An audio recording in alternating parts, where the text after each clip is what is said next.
Okay, Chris, so the obvious question, I suppose, is why do you do something like this? Not a lot of people do this. Why do you do it? Yeah, it's the simplest question and it's the hardest question. It's a one-word question that takes three hours to answer. I suppose the easiest way to answer it is trying to understand the trip, not in its complexity, but in actually how simple the journey is. And I mean that by, if you just look at the focus that is required on the trip, it's very singular.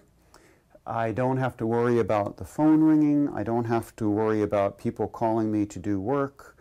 My only job is to stay safe, to be very focused on what happens within the 6 meters of boat that I'm living in. And that's very, very nice. That simplicity in our modern times when we are connected to everybody, we are connected around the world with technology, but sometimes we lose connection with ourselves. And I think that is something that is very hard to reconnect with, because there's very little in our society that encourages us to look inside. We're always told to look outside and to reach for what's next outside of us. But there's very little that says, hey, maybe we've got some of the answers right inside of us. But in order to get at those answers, we have to be quiet. And there's nothing in our society that encourages us to be quiet. But when you're out on the sea, you have to be quiet. You have to be listening. You have to be watching the clouds, watching the waves, looking for that other rhythm that is millions of years old.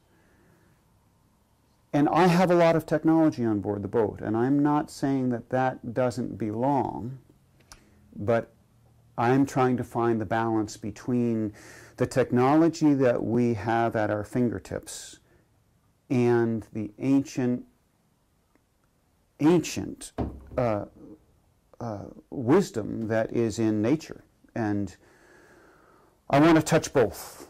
I need the technology to be safe, but I don't want to lose sight of that beautiful rhythm of moving slowly and paying attention to all the signals that nature is sending us every minute when we're in an environment like the ocean. So there's that, you asked me the why. And that's only one of the whys. There are so many other reasons why I go. Every one of these trips that I've done 5 major trips in the past 30 years. And I always come back different. You can't do something of this intensity and not have it affect you. I would like to think that I come back a quieter person,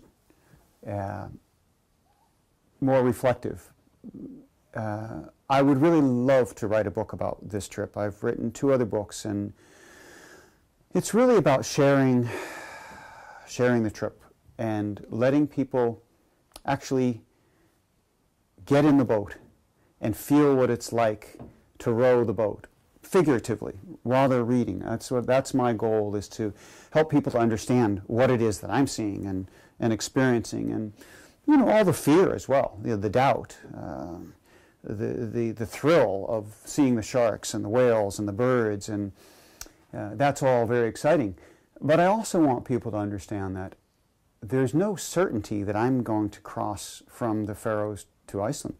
I'm going to try, but there are no guarantees. And I sometimes feel a little bit, I'm not sure of the right word, but here I am saying, yes, I'm hoping to row this boat to Iceland, to Greenland, to Canada.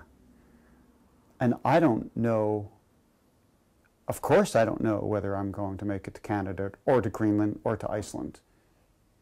But there it is again, that's just about life, isn't it? No one knows. No one knows what's going to happen tomorrow or the next week. All you do is you put your best effort forward. And so it'll be very interesting to see how this chapter in my life ends. And what chapter is next after that?